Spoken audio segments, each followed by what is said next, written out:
Dans le paysage audiovisuel français, saturé d'images, de formats courts et de déclarations calibrées, les relations humaines entre célébrités sont souvent perçues comme superficielles, dictées par les nécessités de carrière ou par la mécanique implacable de la visibilité médiatique. Le public, devenu plus lucide, parfois même désabusé, a appris à distinguer les complicités sincères des alliances de circonstances. Pourtant, certaines amitiés résistent au temps, aux changements de génération, aux bouleversements professionnels et aux tempêtes de l'opinion publique. L'amitié entre Jean-Luc Reichmann et Mimi Mati fait indéniablement partie de ces liens rares, presque précieux, qui interrogent et rassurent à la fois. Jean-Luc Reichmann et Mimi Mati occupent une place singulière dans le cœur des Français. Leur notoriété ne repose pas uniquement sur leurs performances à l'écran, mais sur une image profondément ancrée de proximité, d'humanité et de constance. Reichmann, animateur phare de la télévision, s'est imposé au fil des années comme une figure rassurante, presque familiale. Il incarne cette télévision populaire qui ne cherche pas à écraser le spectateur, mais à l'accompagner,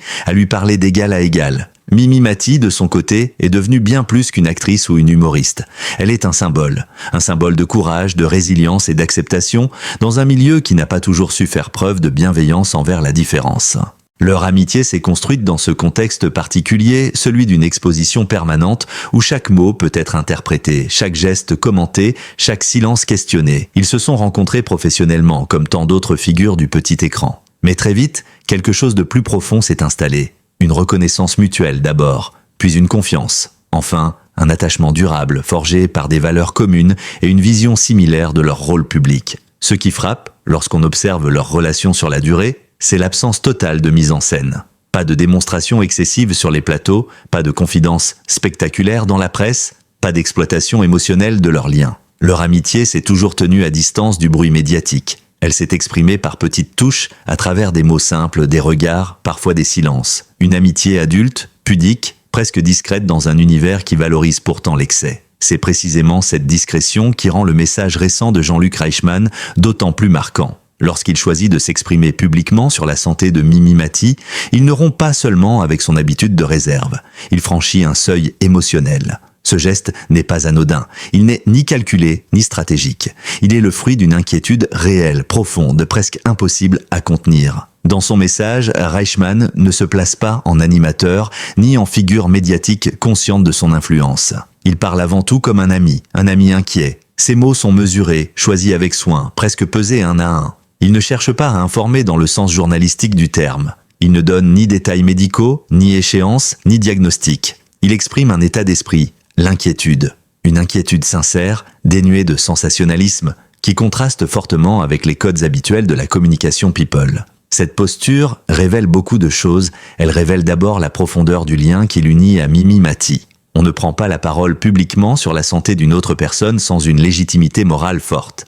Reichmann ne s'arroge pas un droit à la parole, il assume une responsabilité affective. Il sait que ses mots seront scrutés, repris, analysés. Il sait aussi qu'ils peuvent susciter de l'angoisse. C'est pourquoi il adopte un ton retenu, presque protecteur. Dans un paysage médiatique, souvent accusé de voyeurisme, cette retenue fait figure d'exception. Elle rappelle que la notoriété n'efface pas l'humanité, et que certaines limites ne devraient jamais être franchies, même au nom de l'information. En filigrane, le message de Reichmann pose une question essentielle. Comment parler de la fragilité sans la transformer en spectacle? Comment partager une inquiétude sans alimenter la rumeur? La réaction du public ne s'est pas fait d'attendre. Très rapidement, les réseaux sociaux se sont remplis de messages de soutien, de pensées positives, de témoignages d'affection à l'égard de Mimi Mati. Cette mobilisation spontanée en dit long sur la place qu'elle occupe dans l'imaginaire collectif.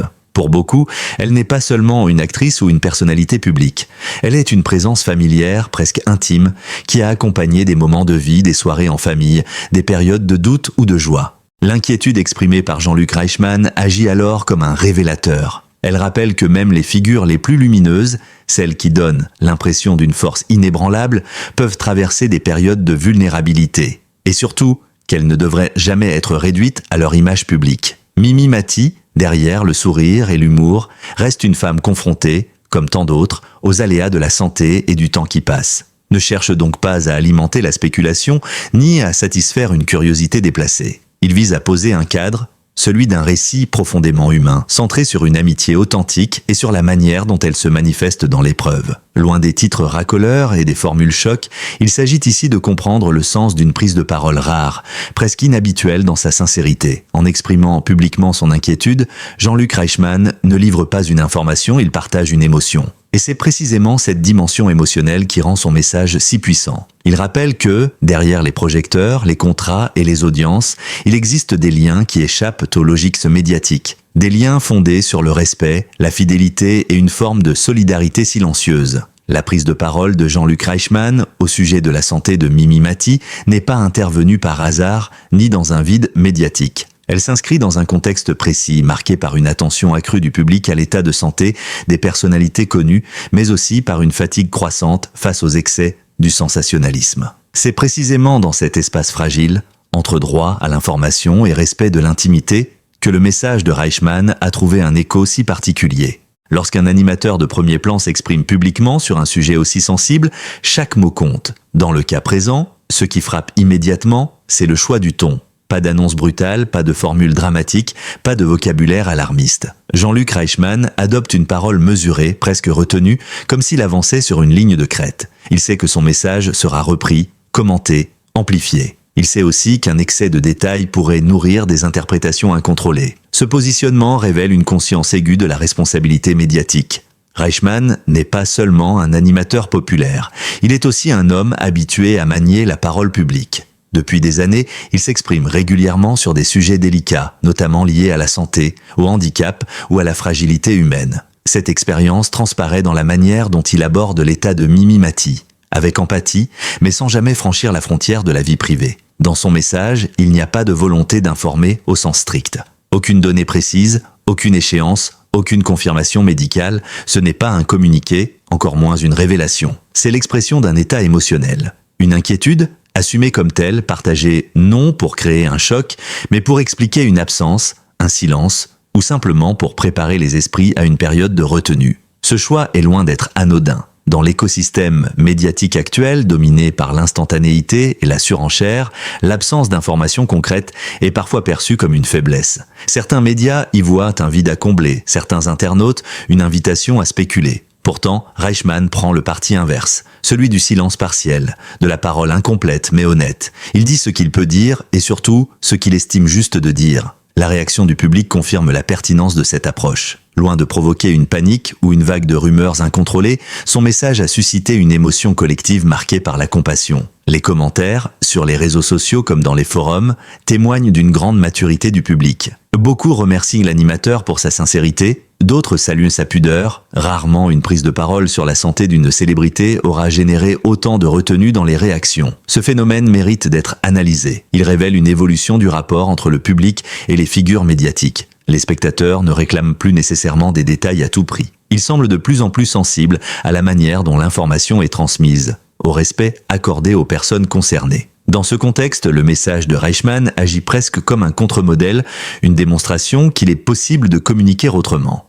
Il est également important de souligner ce que ce message ne dit pas. Il ne parle pas de gravité, il ne parle pas de pronostic, il ne parle pas d'avenir. Ce silence volontaire protège Mimi Mati, mais il protège aussi le public d'une anxiété inutile. En cela, la prise de parole de Jean-Luc Reichmann dépasse le simple cadre de l'amitié. Elle devient un acte de médiation, presque un geste de responsabilité collective. Depuis plus de 30 ans, Mimi Mati occupe une place à part dans le paysage culturel français. Rarement une personnalité aura suscité une adhésion aussi durable, aussi transgénérationnelle. Elle est de celles que l'on n'a pas besoin de présenter longuement. Son visage, sa voix, son énergie font partie de la mémoire collective. Pourtant, derrière cette familiarité rassurante se cache une trajectoire marquée par des combats silencieux, une résilience constante et une relation complexe à la notion de fragilité. Mimi Mati a toujours refusé d'être réduite à une étiquette. Dès ses débuts, elle s'est imposée par le talent, le travail et une détermination hors norme, dans un milieu qui n'était pas spontanément prêt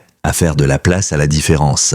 Cette conquête progressive de la reconnaissance publique s'est faite sans revendication tapageuse, sans posture victimaire. Elle a avancé, pas à pas, en laissant ses rôles, son humour et sa sincérité parler pour elle. Cette posture explique en grande partie la réaction suscitée par l'inquiétude exprimée par Jean-Luc Reichmann. Pour le public, Mimi Mati incarne une forme de solidité morale, presque une figure de constance.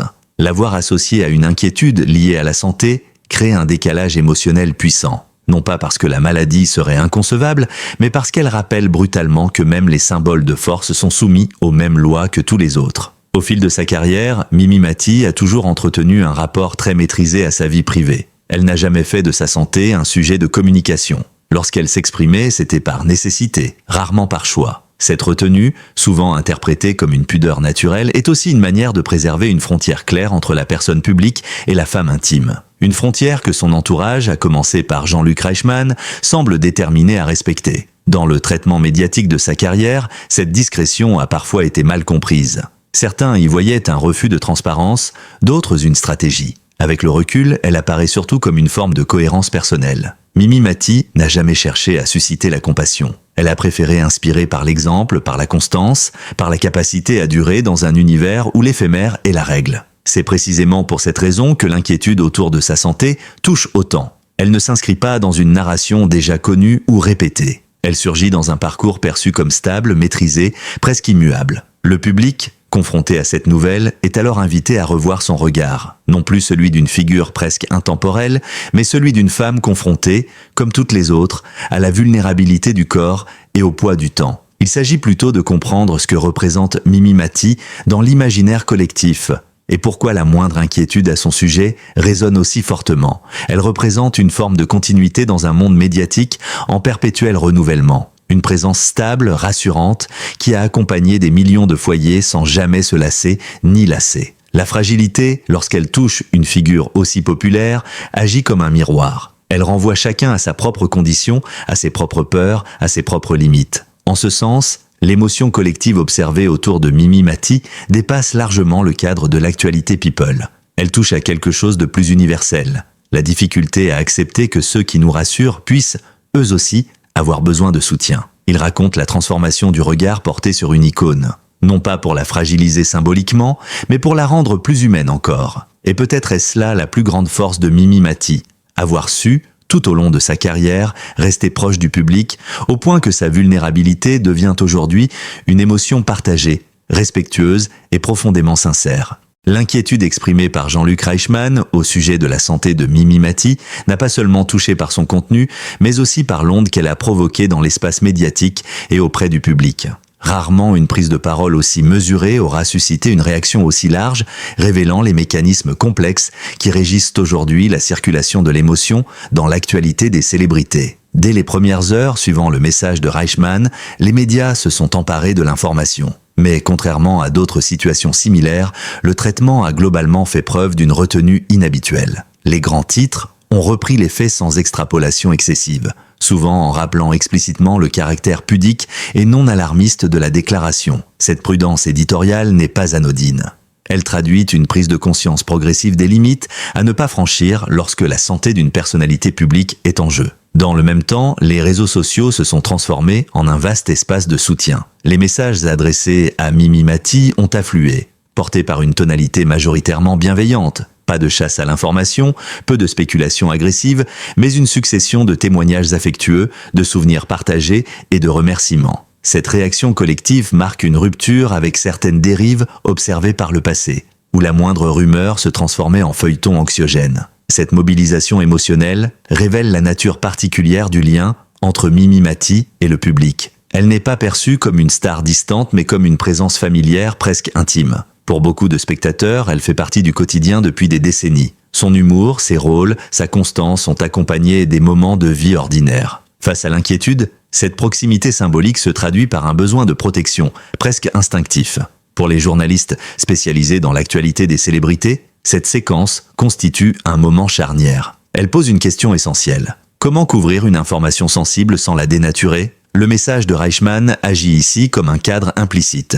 Il fixe les limites du disciple, rappelle ce qui peut être partagé et ce qui doit rester du domaine privé. En ce sens, il influence directement le traitement médiatique, imposant une forme d'autorégulation. Cependant, cette retenue n'est pas uniforme. En marge des médias traditionnels, certains espaces numériques ont tenté d'exploiter l'inquiétude, jouant sur l'ambiguïté et l'émotion. Ces tentatives restent minoritaires, mais elles rappellent la fragilité de l'équilibre entre information et sensationnalisme. Elles soulignent aussi l'importance du discernement du public, de plus en plus sollicité pour distinguer le factuel du spéculatif. Met ainsi en lumière un phénomène plus large, l'évolution du rapport entre célébrité, médias et audience. L'émotion ne disparaît pas mais elle se transforme. Elle devient plus collective, plus consciente, parfois plus responsable. Le public ne se contente plus de consommer une information, il en évalue la légitimité, le ton, l'intention. Dans ce contexte, la réaction autour de Mimi Mati apparaît comme un révélateur. Elle montre qu'une autre approche est possible fondée sur le respect et la solidarité plutôt que sur la curiosité intrusive. Elle rappelle aussi que la responsabilité médiatique ne repose pas uniquement sur les journalistes, mais sur l'ensemble de l'écosystème informationnel, y compris les figures publiques qui prennent la parole. En définitive, l'onde provoquée par le message de Jean-Luc Reichmann dépasse largement le cadre d'un simple fait d'actualité. Elle interroge la manière dont une société choisit de regarder la fragilité, surtout lorsqu'elle touche ceux qui ont longtemps incarné la force et la constance.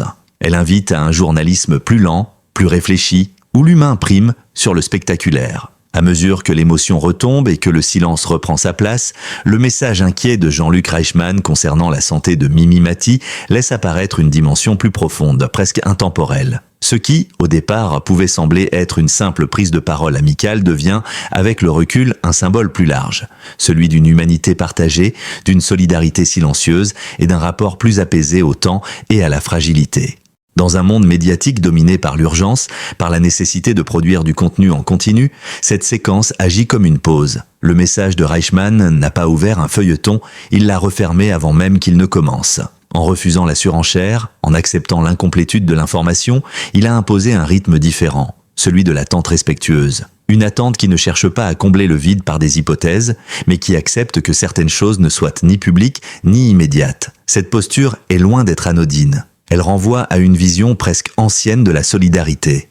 Être présent sans envahir, soutenir sans exposer, parler sans tout dire. Dans le cas de Mimi Mati, cette solidarité prend une dimension collective. Le public, habitué à recevoir des nouvelles constantes, apprend ici à accompagner autrement. Par des pensées, par des messages sobres, par un silence parfois plus éloquent que 1000 commentaires. La célébrité impose un rythme souvent incompatible avec la fragilité humaine. Apparition, tournage, obligations promotionnelles, tout concourt à masquer les moments de faiblesse. L'inquiétude exprimée par Reichmann rappelle une vérité simple mais essentielle. Même les carrières les plus solides connaissent des pauses imposées, nécessaires, vitales. Pour Mimi Mati, cette période devient malgré elle un moment de suspension. Non pas un retrait définitif, mais un temps à part où la priorité n'est plus l'image ni la performance, mais l'essentiel. Ce temps-là, le message de Reichmann le protège. Il le sanctuarise en quelque sorte en rappelant implicitement que la santé n'est pas un contenu et que le rétablissement n'obéit pas au calendrier médiatique. Au-delà du cas individuel, cette séquence raconte aussi une évolution du regard porté sur les célébrités. Longtemps perçues comme des figures quasi inaltérables, elles sont aujourd'hui reconnues dans leur pleine humanité. Cette reconnaissance ne diminue pas leur aura, elle la transforme. Elle crée un lien plus mature, moins idéalisé, mais plus sincère. En ce sens, le message de Jean-Luc Reichmann dépasse largement le cadre de l'amitié personnelle. Il agit comme un rappel collectif, celui de la nécessité de ralentir, de respecter les silences, de faire preuve de décence face à la vulnérabilité. Il montre que la parole publique peut être un outil de protection autant que d'information. Une ouverture vers l'espoir, certes, mais surtout vers une autre manière de regarder l'actualité des célébrités, moins intrusive, plus humaine, plus consciente de ce qui ne nous appartient pas. Car au fond, ce que cette histoire révèle, ce n'est pas seulement l'inquiétude pour la santé d'une figure aimée, c'est la capacité d'une société à faire preuve de retenue, à transformer l'émotion en respect et à accepter que parfois le plus grand soutien consiste simplement à laisser le temps faire son œuvre. L'histoire qui s'est dessinée autour du message inquiet de Jean-Luc Reichmann concernant la santé de Mimi Mati dépasse largement le cadre d'une simple actualité people. Elle révèle, en filigrane, une transformation profonde du rapport entre célébrités, médias et public. À travers quelques mots choisis avec soin, c'est toute une réflexion sur la pudeur, la responsabilité et l'humanité qui s'est imposée dans l'espace public. Cette prise de parole n'a pas cherché à informer à tout prix, ni à satisfaire une curiosité souvent insatiable. Elle a au contraire rappelé une évidence parfois oubliée. La notoriété n'annule ni la fragilité ni le droit au silence. En exprimant son inquiétude sans jamais franchir la frontière de l'intime, Jean-Luc Reichmann a montré qu'il est possible d'utiliser sa voix publique pour protéger plutôt que pour exposer. Pour le public, cette séquence a agi comme un miroir. Elle a réveillé une empathie collective, une forme de maturité émotionnelle face à la vulnérabilité d'une figure aimée. Mimi Mati n'est plus seulement perçue comme une icône solide et rassurante, mais comme une femme pleinement humaine, entourée d'affection et de respect. Cette reconnaissance n'affaiblit pas son image, elle la rend plus vraie, plus proche, plus profondément ancrée dans le réel. En définitive, cette histoire nous rappelle que certaines nouvelles n'appellent pas de commentaires incessants ni de spéculations. Elles appellent au contraire au silence respectueux, à la patience et à la solidarité. Dans un monde médiatique souvent pressé, ce temps suspendu devient presque un acte de résistance. Et peut-être est-ce là la leçon la plus forte de ce récit. Parfois, la plus grande preuve de soutien consiste simplement à savoir se taire et à espérer.